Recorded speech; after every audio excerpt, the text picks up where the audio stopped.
வணக்கம் வணக்கம் வணக்கம் வணக்கம். அடுத்த கிளாஸ் உங்களை எல்லாத்தையும் சந்திக்கையில் இப்போ பொதுவாக ஒரு சின்ன ஒரு கருத்து பதிவு பண்ணும்.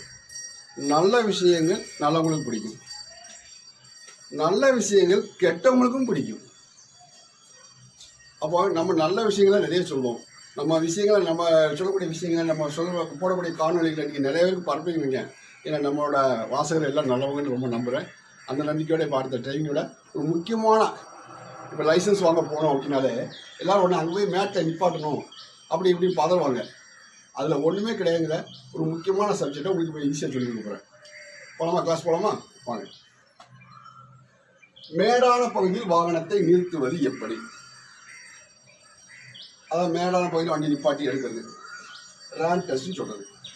இப்போது ஒரு மேட்டில் வண்டி நிற்கிது. அதான் வண்டி நிற்கலை, நம்ம மேலே ஏறும்போது வண்டியை நிப்பாட்டின வண்டியை எடுத்து எப்படி அப்படிங்கிறது. அதே தான் ரேம்பில் அங்கே டெஸ்ட்டுக்கும் லைசன்ஸுக்கும் பார்க்குறாங்க. ஏன் பார்க்குறாங்க? எவ்வளவோ டிரைவிங் இருக்குது, ரிவேஸ் இருக்குது, கியர் மாற்றி ஓட்டலாம், வேகமாக போடலாம், இல்லை என்னெல்லாமோ பண்ணலாம். அப்படிங்க டிரைவிங்கில் நிறைய விஷயம் இருக்குது. இதை ஏன் பார்க்குறாங்க? டெஸ்ட்டுக்கு இதை ஏன் பார்க்குறாங்க அப்படின்னா அதில் ஒரு முக்கியமான விஷயம் இருக்குது. அது மெயின் கருத்து அதெல்லாம் பார்த்துக்குங்க. என்ன இப்போ ரேம்பில் நிப்பாட்டதாக இருந்தால் முதல்ல டிரைவிங்னா என்னது? டிரைவிங்னா கண்ட்ரோல்னு சொல்லிடுவோம். ஆரம்பத்துலேயே சொல்லுவோம் டிரைவிங்னா என்னது? கண்ட்ரோல். கண்ட்ரோலே 3 டைப் இருக்குண்ணே. Self control, minor control, major control. Self கண்ட்ரோலாக என்ன? நம்மளாக இருக்கணும். உதாரணத்துக்கு சொல்ல போனால் ஆரம்பத்தில் சொன்னால் தண்ணி அடிக்கக்கூடாது, டென்ஷன் ஆகக்கூடாது. இதில் அந்த டென்ஷன் தான் முக்கியம். டென்ஷன்னாலே நம்ம தமிழ் அனுமதி இந்தியன் டிரைவிங் ஸ்கூலில் நம்ம டிரைவிங் ஸ்கூலில் நம்ம ஒரு அர்த்தம் எழுது, எனக்கு டென்ஷனாக இருக்குது அப்படின்னா எனக்கு பைத்தியம் பிடிச்சிக்குன்னு அர்த்தம். ஆனால் வாழ்க்கையில் என்றைக்கு டென்ஷன்கிற வார்த்தை யூஸ் பண்ணாதீங்க. டென்ஷனாக இருந்தால் எந்த காரியமும் சாதிக்க முடியாது. நான் நிறைய அனுபவப்பட்டேன். அதில் எந்த பிரச்சனை வந்தாலும் டென்ஷன்களை மட்டும் கிட்ட டென்ஷன்னாலே அதுக்கு என்னோட தமிழாக்கம், என்னோட அகராதியில் எனக்கு பைத்தியம் பிடித்துள்ளது, இதுதான் டென்ஷனுக்கு அர்த்தம். அதில் டென்ஷன் ஆகாதீங்க. அதை தான் முதல்ல போட்டுக்கணும். இப்போது ரேம்பில் வண்டி நிப்பாட்டிட்டோம், வண்டி எடுக்கணும். அப்போ முதல்ல மனநிலை, அதாவது செல்ஃப் கண்ட்ரோல். பயம் கூடாது, பதட்டம் இருக்கக்கூடாது, கைகால் நடுக்க இருக்கக்கூடாது, தயக்கம் இருக்கக்கூடாது. நம்மளால் எடுக்க முடியாது. சிந்தனை சிதறல், அவங்க எதுவும் சொல்லுவாங்களோ இவங்க எதுவும் சொல்லுவாங்களோ, லைசன்ஸ் கிடைக்குமா கிடைக்காதா அப்படிங்கிற சிந்தனை சிதறல், இந்த மாதிரி எதுவுமே இருக்கக்கூடாது. நம்ம எப்படி ட்ரை பண்ணுவோமோ அது மாதிரி கேஷுவலாக ரிலாக்ஸாக பண்ணாலே கண்டிப்பாக சக்ஸஸ் பண்ணலாம். அதனால் செல்ஃப் கண்ட்ரோல் ரொம்ப முக்கியம். அடுத்து பார்த்தீங்கன்னா மைனர் கண்ட்ரோல். இதில் நிறைய பேர் பார்த்தீங்கன்னா சீட்டை பின்னாடி தள்ளி போட்டுருப்பாங்க. அப்போ பெடல் எட்டாது.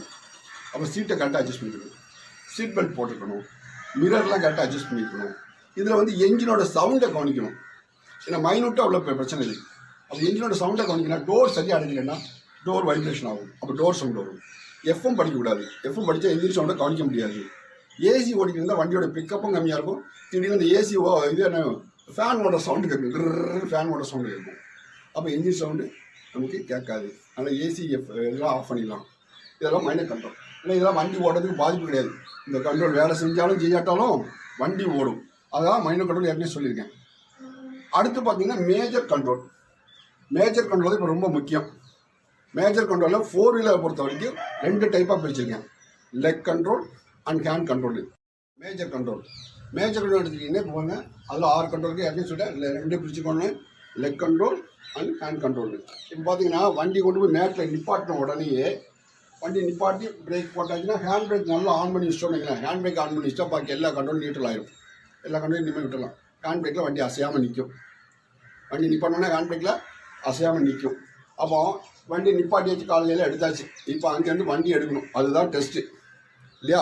அதுக்கு நம்ம என்ன சொல்லணும் முதல்ல அப்படின்னு பார்த்தீங்கன்னா, முதல்ல என்ன சொல்லணும்? பிரேக்கை மிதிக்கணும். முதல்ல வண்டியை ஸ்டார்ட் பண்ண உடனே பிரேக்கை மிதிக்கணும். வண்டியை ஸ்டார்ட் பண்ணி ஏன்னா என்ஜின் ஓடுதான் பார்த்துக்கணும். எஃப்எம்லாம் ஆஃப் பண்ணிக்கணும். மைனர் கண்ட்ரோல் கட் பண்ணிக்கணும். பண்ணிட்டு இந்த வண்டியை ஸ்டார்ட் பண்ணது மைனர் கண்ட்ரோல் தான். சரிங்களா? அடுத்து பிரேக்கை முதல்ல மிதிச்சுக்கணும். பிரேக்கை ஏன் மிதிக்கும்? ஹேண்ட் பிரேக் எடுத்தால் வண்டி பின்னாடி போயிடும் இல்லையா? மேட்டில் நிற்கும் பின்னாடி போயிடும். அப்போ பிரேக்கை மிதிச்சிட்டா வண்டி பின்னாடி போகாது. பிரேக்கை மிதிச்சோடனே number 1. Number 2 hand brake on condition இருக்கும். ஏன்னா மேட்டில் நிப்பாட்டினால அதை ஆஃப் பண்ணால் தான் எடுத்து விடணும். 2. 3வது கியர் மாற்றணும். கியர் மாற்றதாக இருந்தாலே கிளச்சை மிதிக்கணும். அது 3. கிளச்சை நல்லா சப்புன்னு மிதிக்கணும். 4 கியர் போடணும். எந்த கியர் போடணும்? வண்டி மூவ் பண்ண போகிறோம். அப்போ மூவிங் கியர். மேலே ஏறதாக இருந்தால் ஃபஸ்ட்டு கியர், இறக்கத்தில் நிற்கி பின்னாடி போகிறதா இருந்தால் ரிவர்ஸ் கியர், ரெண்டுமே மூவிங் கியர் தான். ரெண்டுலையுமே ரேம் பார்க்கலாம் யோசிச்சுங்க. அப்போ ஃபஸ்ட்டு கியர் மூவிங் கியர் போடணும், மேலே ஏற போகிறோம் மூவிங் கியர் போடணும். சரி கியர் போட்டாச்சு. அடுத்தல ரேம்ப் அப்படின்னு சொல்லுங்க. ரேம்னா ஒரு பாலம்னு வச்சுக்கோங்களேன். சைடில் சவுண்ட் இருக்கும், இல்லை பள்ளம் இருக்கும். கண்டிப்பாக மேடம் இருந்தால் ஒரு பள்ளம் இருக்கும் இல்லையா? அப்போ பள்ளத்துக்குள்ளே வண்டி போயிடக்கூடாது. அப்போ என்ன சொல்லணும், ஸ்டீரிங்கை ஸ்டெடியாக பிடிக்கணும். வாழ்நாள் முழுசும் எல்லாருக்கும் பிரயோஜனமாக இருக்கணும் தான் ஏதாவது செய்யணும்னு நினச்சேன். அதனால் வந்தால் தான் இந்த யூடியூப். இது ஆயுசு முழுக்க உங்களுக்கு பிரயோஜனப்படும். ட்ரைவிங் முறையாக கற்றுக்கிட்டா, தெளிவாக கற்றுக்கிட்டா உங்கள் ஆயுள் டபுள். நான் வச்சுக்கோங்க. நம்ம சேனலை லைக் பண்ணுங்கள், ஷேர் பண்ணுங்கள், கமெண்ட் பண்ணுங்கள், மறக்காமல் சப்ஸ்கிரைப் பண்ணுங்கள். அஞ்சாவது கடைசி பார்த்தீங்கன்னா ஆக்சிலரேட்டர். நான் சொல்லியிருக்கேன், நமக்கு ஒவ்வொரு எக்ஸாம்பிளாக சொல்லியிருக்கேன். ஹீரோ, ஹீரோயின், மிலிட்ரி அப்படின்னு ஒன்றுனா சொல்லியிருக்கேன். இதில் நம்ம வச்சுருக்க ஒரே ஒரு லேடி கண்ட்ரோல் வந்து ஆக்சிலேட்டர். அவங்க இந்த இடத்துல கடைசியில் வராங்க. ஏன்னா இது ரிஸ்க்கான ஏரியா, பார்த்தீங்களா? ரிஸ்க்கான ஒரு விஷயம். அதில் கடைசியாக தான் லேடிஸ் வராங்க. நடைமுறையிலே அதான் உண்டு. அப்போ இப்போ கரெக்டாக நம்ம நினச்சோம் ஸ்டீரிங் வரைக்கும் பிடிச்சாச்சு. இப்போ வண்டியை நிப்பாட்டி பிரேக்லேருந்து கால் எடுத்து ஆஸ்ட்ரேட் கொடுக்கணும். பிரேக் எடுத்து என்ன ஆகும், வண்டி பின்னாடி போயிடும். அப்போ வண்டி பின்னாடி போகக்கூடாது. வண்டி பின்னாடி போகாமல் இருக்குன்னா அப்போ என்ன செய்யணும், பிரேக்லேருந்து மூவிங் பாயிண்ட். ஏற்கனவே நம்ம ரிவர்ஸ் பார்க்கணும்னு சொல்லியிருக்கேன். அதில் ஞாபகம் வச்சுக்கோங்க. அதில் நம்ம மூவிங் பாயிண்ட் பார்த்துருக்கோம். மூவிங் பாயிண்டில் வச்சு நம்ம ரிவர்ஸ் எடுத்துருக்கோம். ரிவர்ஸ் வீடியோ காணொலி பார்த்துருந்தீங்கன்னா, ரிவர்ஸ் வீடியோ பார்த்துருந்தீங்கன்னா உங்களுக்கு அது தெரியும். அப்போ கரெக்டாக அந்த மூவிங் பாயிண்டில் வச்சிங்கன்னா வண்டி கீழே இறங்காது, மேலேயும் போகாது. அது எப்படி சார் கண்டுபிடிக்கிறது? நல்லா கிளச்சை மீச்சு கியர் போட்டிருப்பீங்க. என்ஜின் சவுண்டை நல்லா கவனிங்க. என்ஜின் சவுண்டு நல்லா கவனிக்கும் போது, அதாவது என்ஜின் தனியாக ஓடிக்கிட்டு இருக்கும். நீங்கள் கிளச்சை மீச்சிருக்கனால வண்டி தனியாக இருக்கும். அந்த மூவிங் பாயிண்ட்டுக்கு வரும்போது என்ஜினும் வண்டியும் சேர ஆரம்பிக்கிற இடம், என்ஜினும் வண்டியும் சேர ஆரம்பிக்கிற இடம், அந்த இடத்துல வண்டி லேசாக வைப்ரேஷன் ஆகும், என்ஜினோட சவுண்டு மாறும். நம்ம நல்லா கவனிச்சா தான் அது முடியும். ஷார்ப் மைண்ட் அதுதான் செல்ஃப் கண்ட்ரோல் இருந்தால் தான் அது முடியும். அவன் கரெக்டாக அந்த என்ஜின் சவுண்டு மாறுதான், அந்த வண்டி வைப்ரேஷன் வந்தோடனே இந்த கிளச்சை உள்ளே மிதிக்கக்கூடாது. உள்ளே மிதிச்சா திரும்ப வண்டி பின்னாடி போயிடும். வெளியே விட்டுட்டிங்கன்னா ஆஃப் ஆயிடும். அப்போ அந்த கரெக்டாக அந்த மூவிங் பாயிண்டில் வச்சுட்டிங்கன்னா, பேலன்ஸ் பண்ணி காலை அசையாமல் வச்சுட்டிங்கன்னா, பிரேக்லேருந்து மெதுவாக காலுக்கு பட்டுன்னு எடுக்கக்கூடாது. ஏன்னா பட்டுன்னு எடுத்தால் அன்னிச்சே செயல், அங்கேயும் செட் பண்ணால் சேடணும். இந்த காலை பட்டுன்னு எடுக்கும், இந்த காலம் அசையும். அசையும் போது என்ன ஆகும், ஆஃப் ஆகிடும். அப்போ பிரேக் கிளச்சு அசையாமல் வச்சுட்டு பிரேக்லேருந்து மெதுவாக கால் எடுத்திங்கன்னா அந்த வண்டி அசையாமல் நிற்கும். எடுத்த பிறகு நீங்கள் ஆட்டோமேட்டிக்காக கொஞ்சம் பவர் கூடின வண்டி, பெரிய வண்டி அப்படின்னா இப்போ சுமோ, சைலோ அந்த மாதிரி பெரிய வண்டி, டவேரா, இனோவா அந்த மாதிரி வண்டி நீங்கள் இந்த ஆஃப் கிளச்சிலே வண்டி இருந்துச்சு மேலே ஏறிடும். சின்ன காரணம் மேலே ஏறாது. அப்போ சப்போர்ட்டிங் ஆசிலேட் கொடுக்கணும். அப்போ லேசாக ஆசிலேட்டில் கால் வச்சா போடும். மறுபடியும் அந்த ஆசிலேட் சவுண்டு உங்களுக்கு தான் கேட்கணும். அந்த ஆசிலேட் சவுண்டு உங்களுக்கு தான் கேட்கணும். அதிகமாக கேட்டால் குழந்தை அழுதுன்னு அர்த்தம். ஏற்கனவே சொல்லியிருக்கேன் ஆசிலேட் எப்படி கொடுக்குறது நம்ம ஆரம்பத்தே பார்த்துருக்கோம். ஆனால் லேசாக ஆசிலேட் கொடுத்தீங்கன்னா அந்த மேட்டில் ஈஸியாக வண்டி ஏறிடும். இறங்கும் போது, பள்ளத்தில் இறங்கும் போது எதுவுமே நீங்கள் செய்ய வேண்டாம். ஃபஸ்ட்டு கியர்லாம் இருக்கீங்க, அதனால் வண்டி வேகமாக ஓடாது. பிரேக்கை விட்டுறணும். ஆனால் பிரேக்கில் கால் இருக்கணும். கிளச்சை மிதிக்கக்கூடாது. கிளச்சை மிதிச்சா என்ஜின் தனியாக வண்டி தனியாக பிடிக்கும், வண்டி ஃப்ரீ ஆயிடும், ஓடிடும். ஆனால் கிளச்சை மிதிக்கக்கூடாது. ஆனால் கிளச்சில் தான் கால் இருக்கணும். ஸ்டீரிங்கை பேலன்ஸ் பண்ணணும், அவ்வளோதான்.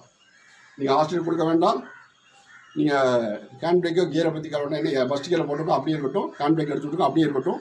அதெல்லாம் எங்கேயும் அவனுக்கு நோண்டோன்னா நீங்கள் ஸ்டீரிங்கை மட்டும் அந்த ரோடுக்கு எதாவது திரும்பணும், இல்லை நேரம் பண்ண நேரம் பிடிக்கணும். ஏன்னா பிரேக்லேயும் கிளச்சிலையும் கால் இருந்தால் போதும். இறக்கத்தில் வண்டி மூவிங் கியரில் போட்டுக்கிறதுனால மெதுவாக தான் போகும். பயப்பட வேண்டாம். வேறு ஒன்றும் கிடையாது. இப்போ புரிஞ்சுக்க, வரிசையாக வரணும். ஃபஸ்ட்டு பிரேக்கை பிடிக்கணும், அப்புறம் ஹேண்ட் பிரேக் எடுக்கணும், அப்புறம் கிளச்சை மிதிக்கணும், அப்புறம் கியர் போடணும், அப்புறம் ஸ்டீரிங்கை ஸ்டெடியாக பிடிக்கணும். இதுக்கப்புறம் அந்த டெக்னிக்கை கவனிச்சுக்கிட்டு, ஏன்னா லேடியை யூஸ் பண்ண போகிறோம். லேடியை யூஸ் பண்ணால் பாதுகாப்பாக இருக்கா, கூட்டு போகலாமா அப்படின்னு யோசிப்போமா இல்லையா? அது மாதிரி அந்த டெக்னிக்கை கவனிச்சுக்கிட்டு, என்ஜினோட சவுண்டு மாறதை கவனிச்சுக்கிட்டு, தேவைன்னா லேசாக ஆஸ்ட்ரேட் கொடுக்கணும், இல்லைன்னா கொடுக்க வேண்டாம். மேட்டில் அழகாக ஏறிடுவோம். இறங்கும் போது பிரேக்கையும் பிடிக்காதீங்க, கிளச்சையும் பிடிக்காதீங்க. அந்த ஃபஸ்ட்டு கியர்லேயே வண்டியை விட்டுருங்க. ஆட்டோமேட்டிக்காக வண்டி மெதுவாக தான் இறங்கும். நீங்கள் ஈஸியாக கீழே இறங்கி போயிடலாம். முன்னாடி ஏறி இறங்குறது இவ்வளோதான், பெரிய விஷயம் ஒன்றும் கிடையாது. அதனால் ரேம்பை பெரிய கஷ்டமாக நினைக்க வேண்டாம். ஏன் இந்த இடத்துல ரேம்ப் டெஸ்ட் பார்க்காங்க, அதை சொல்லலையே. பார்த்தீங்களா, எல்லா கண்ட்ரோலும் வருதா? டிரைவிங்னானது கண்ட்ரோல். கண்ட்ரோல் சொன்னது எல்லா கண்ட்ரோல் வருதா பாருங்கள். செல்ஃப் கண்ட்ரோல் வருது, நம்மளாக இருக்குன்னு சொல்லிக்குவோம். மைனர் கண்ட்ரோல் வருது, அது சேட்டை பண்ணக்கூடாது. ஏதாவது சேட்டை வேணால் சரியாக அடைக்காமலோ, ஏசி ஓடிக்கிட்டோ, இல்லை எஃப்எம் ஓடிக்கிட்டோ, இல்லை சீட்டு சரியாக அட்ஜஸ்ட் பண்ணாமல் இருக்கக்கூடாது. மேஜர் கண்ட்ரோல் பார்த்தீங்கன்னா லெக்கு, ஹேண்டுன்னு சொல்லி 6 கண்ட்ரோல் இருக்குது. 6 கண்ட்ரோல் இந்த இடத்துல வேலை செய்யுது. டோட்டலி டிரைவிங் சொல்லக்கூடிய கண்ட்ரோல் அவ்வளவும் இந்த ரேம்பில் வேலை செய்யுது. அதனால தான் ஆடியோ ஆஃபீஸர் இந்த ரேம் டெஸ்ட் பார்க்குறாங்க. ரேம் டெஸ்ட்டுங்கிறது ஒரு மேட்டரே கிடையாது. எல்லா கண்ட்ரோலையும் பற்றி நம்ம தெளிவாக தெரிஞ்சு தெளிவாக ப்ராக்டிஸ் எடுத்திருந்தோமானால், நல்லா தெரிஞ்சுக்கோங்க, எல்லா கண்ட்ரோல் பற்றி நம்ம தெளிவாக தெரிஞ்சு தெளிவாக பயிற்சி எடுத்திருந்தோமானால் ரேம் டெஸ்ட்டுங்கிறது ஒரு மேட்டரே கிடையாது. என்னோட மாணவர்களுக்கு ரேம் டெஸ்ட்டு ஒரு மேட்டரே கிடையாது. அப்படி தான் நான் கொடுத்துருக்கேன். நல்ல தரமான ஓட்டுநர் பயிற்சி பள்ளியில் சேருங்க, விவரமாக எல்லாத்தையும் படிச்சுக்கோங்க. நமக்கு எல்லாம் படிச்சுட்டு நம்மளோட ப்ராப்பர்ட்டி வண்டி ரோட்டில் போகிற வர காலக்கை உடைக்குது, அவன் லைஃபே மாறி போகும், ஐயோ போவோம். அந்த மாதிரிலாம் எதுவுமே செய்யாதீங்க. முறையான பயிற்சி எடுத்து வாழ்க்கையை சிறப்பாகவும் சீராகவும் விரைவாகவும், அதாவது என்ன சொல்லுவாங்க, நிறைய அனுபவிக்கணும், குறைஞ்ச காலத்துக்குள்ளே, அப்போ வேகமாக போகணும். அதுக்கு தான் டிரைவிங். அந்த மாதிரி ஒரு இதுக்கு தான் நம்ம பயன்படுத்துகிறோம். அதில் முழுமையாக கற்றுக்கிட்டு நம்ம நினச்சதை சாதிக்கன்னு சொல்லி உங்களிடம் விடைபெறுகிறேன். நன்றி, வணக்கம்.